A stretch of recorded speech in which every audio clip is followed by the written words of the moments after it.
congregation is held for the purpose of conferring honorary degrees.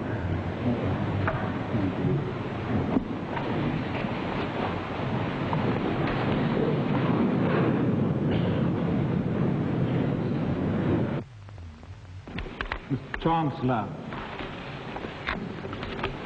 I do not suppose that many of us, shopping with an 8-year-old son, have been required to sit in a particular part of a shoe shop because of the color of our skin. Nor do I imagine that our wives have often had to explain to distraught children that Daddy went to jail to help other people.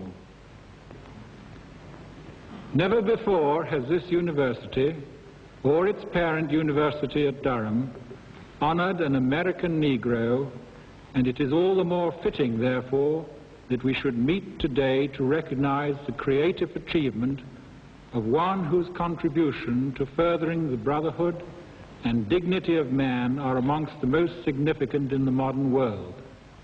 So, Mr. Chancellor, I ask you now, both as a symbolic gesture and as the highest mark of distinction this university can afford, to confer upon Martin Luther King, Christian pastor and social revolutionary, the degree of Doctor of Civil Law, honoris causa.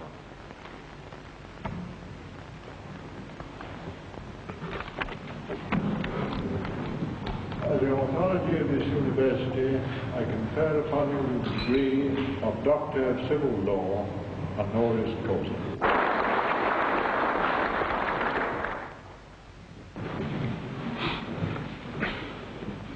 Mr. Chancellor, Mr. Vice Chancellor, ladies and gentlemen, I need not pause to say how very delighted I am to be here today and to have the privilege of sharing with you in this significant experience.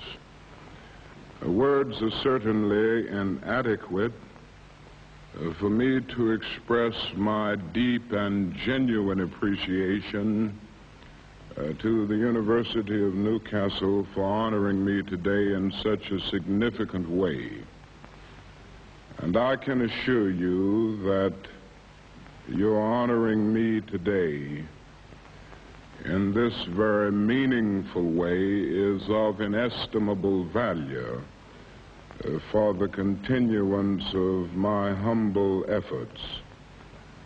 And although I cannot in any way say that I am worthy of such a great honor, I can also assure you that you give me renewed courage and vigor to carry on in the struggle to make peace and justice a reality for all men and women all over the world.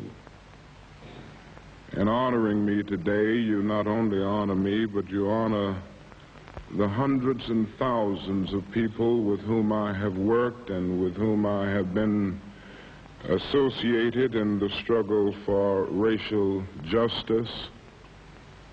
And so I say thanks not only for myself, but I also thank you for them. And I can assure you that this day will remain dear to me as long as the cords of memory shall lengthen. There are three urgent and indeed great problems that we face not only in the United States of America, but all over the world today. That is the problem of racism, the problem of poverty, and the problem of war. And the things that I have been trying to do in our struggle at home and in the struggle that is taking place all over the world has been to deal forthrightly and in depth with these great and grave problems that pervade our world. As you well know, racism is a reality in many sections of our world today. Racism is still the colored man's burden and the white man's shame. And the world will never rise to its full moral or political or even social maturity until racism is totally eradicated. And racism is exactly what it says. It is a myth of the inferior race. It is a notion that a particular race is worthless and degraded innately. And the tragedy of racism is that it is based not on an empirical generalization, but on an ontological affirmation. It is the idea that the very being of a people is inferior. Well, it may be true that morality cannot be legislated, but behavior can be regulated. It may be true that the law cannot change the heart, but it can restrain the heartless. It may be true that the law can't make a man love me, but it can restrain him from lynching me. And I think that is pretty important also. And so while the law may not change the hearts of men, it does change the habits of men if it's vigorously enforced. And through changes in habits, pretty soon attitudinal changes will take place, and even the heart may be changed in the process. And so that is a challenge, and a great one, for all men of goodwill to work passionately and unrelentingly to get rid of racial injustice, whether it exists in the United States of America, whether it exists in England, or whether it exists in South Africa. Wherever it is alive, it must be defeated. And somewhere along the way, in this sometimes sick and often terribly schizophrenic world, we've got to come to see that the destiny of white and colored persons is tied together.